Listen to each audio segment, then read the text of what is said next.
Question 4 is the second of the how questions.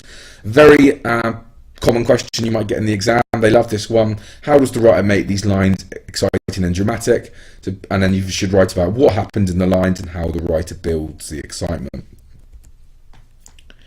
So if it's a 10-mark question, because the how question can be a 5-mark question as well. If it's a 10-mark question, it's 6 to 10 quotes with 13 minutes. If it's a 5-mark question, 4 to 6 quotes and 5 to 6 minutes. The main advice I would give you is just do as many quotes as you can in the time. So even though I've put 6 to 10 quotes, just do as many. If you've only done 3, you need to move on. You can't spend 20 minutes on one question. So just do as many quotes as you can in the time. So basically, tips for this question, it's the same as the first how question, because remember you get 2 how questions in the exam. So perhaps a little less specific. So the first one in this case was about how does the writer show the character of Emma. This one's a little bit more general. It says how is it more exciting and dramatic. The second how question usually has more lines to get your answer from, so you've got a bigger part of the story to talk about. And exciting and dramatic is a common question. So if you want to revise, this is a question that I probably would revise quite a lot because they seem to like it. Coverage. So coverage means using as many quotes as you can from all parts of the selected line. So say for example, here we don't want to do this. This isn't coverage. So this is only taking quotes from the first half of the extract. This isn't going to get you very high marks. The examiners always talk about coverage and quotes. So you want to make sure you do quotes from all parts of the extract, and that is going to please the examiner because you're showing the examiner you've taken quotes from all part of the question that they've asked you to look at. Write your answers from top to bottom. So what I mean by that is, if you're writing your answer, start with your first answer where it says here near the house, and your final answer a few spectators there to see them off. Don't dance around the page a little bit. So here's the extract. Feel free if you want to read. The question is, how does the writer make these lines exciting and dramatic? So again, go through the extract and find 6 to 10 quotes any way you think the writer tries to make it exciting. So pause the video if you need to. Okay, so the things I picked out were the water was quickly up to her armpits, the current was stronger than she had thought, she didn't think about how she was going to get back, the waves were getting bigger, she was losing her footing and her muscles were beginning to ache. Robbie put on a performance when he was drowning, he was swept off the ridge, she shouted, "Do something!" exclamation point, she yelled, she felt helpless. Everybody saying kept their boat, but Horace came out and helped them.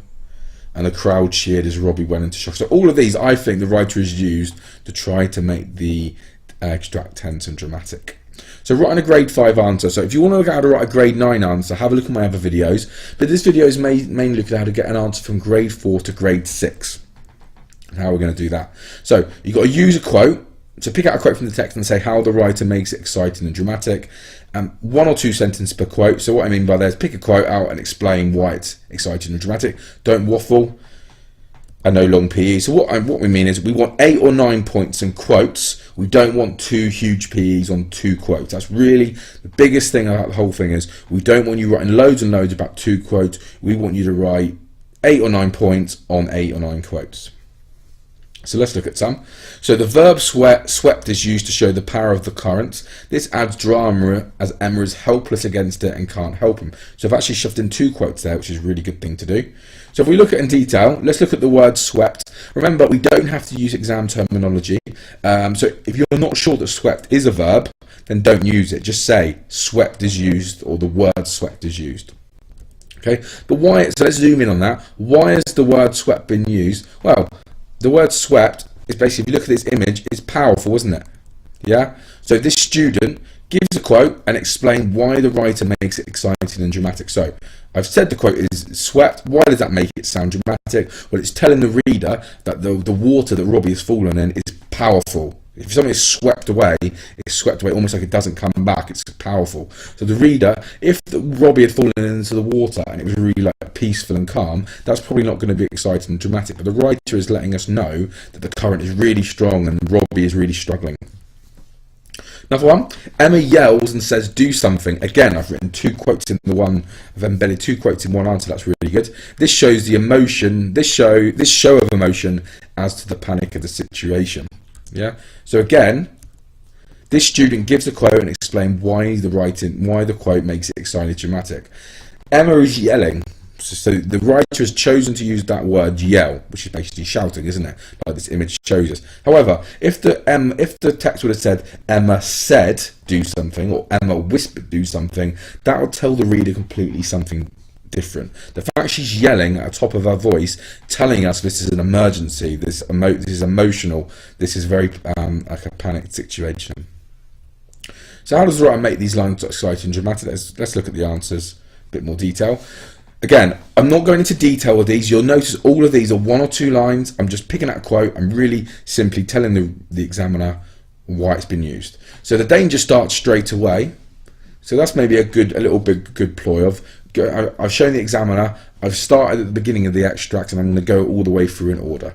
So the danger starts straight away with the water was quickly up to her armpits. This shows Emma needs to hurry to avoid danger. So it maybe suggests the water can go above her head if she doesn't get a move on.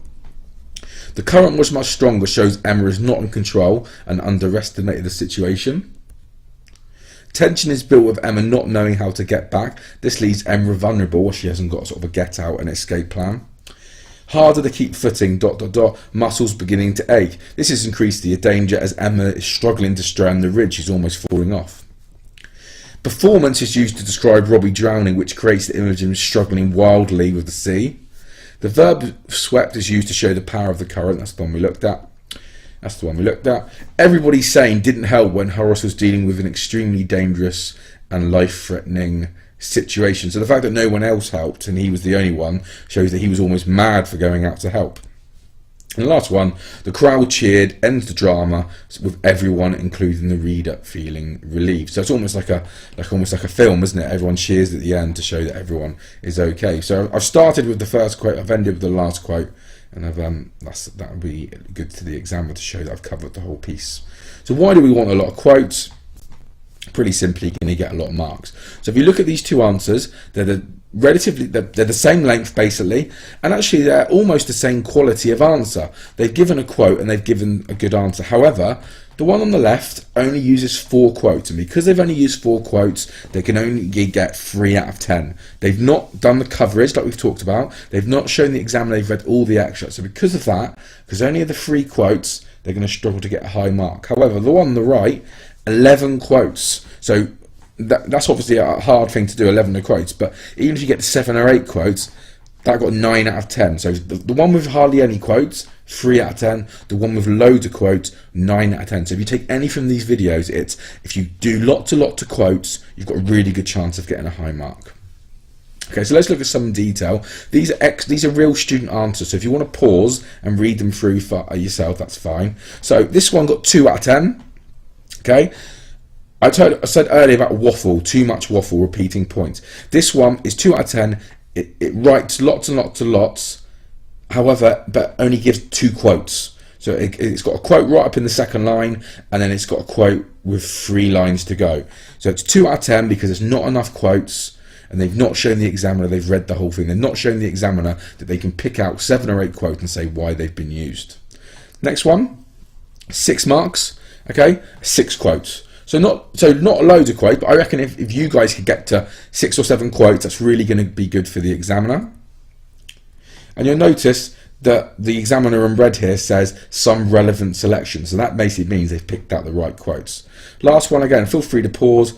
You'll look, they're actually not much difference in length. And this one, 8 marks, 10 quotes. So again, it's not rocket science. If you look at it, the first one here, 2 out of 10 only had 2 quotes. The second one, 6 out of 10, 6 quotes. The last one, 8 out of 10, 10 quotes. You'll notice the amount of quotes a student does, generally the mark goes up. Again, look at the examiner comment, tracks the text, well selected details and quotations. Again, that is telling us, tracking through the text, that means the student has gone through the text, picked out relevant quotes and talked about them.